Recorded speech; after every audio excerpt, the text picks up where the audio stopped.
Dans ce laboratoire sécurisé, la priorité absolue des chercheurs, mettre au point un vaccin le plus vite possible. On est dans un environnement où on fait de la culture cellulaire et donc il faut protéger les cellules et nous des expériences qu'on va faire. Pour Timothée Bruel, 34 ans, chaque jour est une course contre la montre.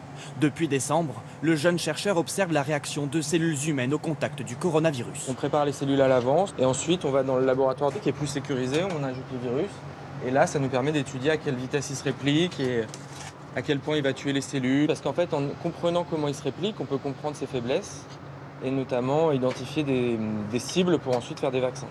Comprendre le comportement du virus, son objectif pour aider à mettre au point un vaccin rapidement. Ce qui nous motive, c'est de travailler le plus vite possible pour réduire ce délai-là entre le moment où on va faire une découverte en laboratoire et le moment où ça va avoir un impact.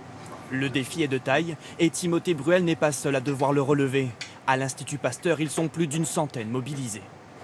Dans le contexte du coronavirus, on se dit encore plus les choses entre chercheurs sur quelles sont les choses qui fonctionnent, parce que le but c'est vraiment d'aller plus vite dans les recherches et vraiment de manière collaborative et tous ensemble.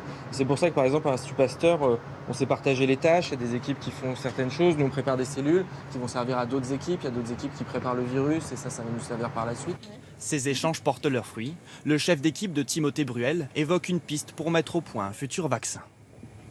Le grand principe du vaccin développé ici à l'Institut Pasteur est de partir du vaccin de la rougeole, de le modifier pour qu'il puisse induire à la fois une réponse contre la rougeole, mais également contre le coronavirus.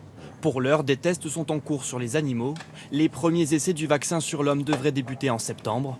Il faudra attendre un an minimum pour s'assurer de son efficacité.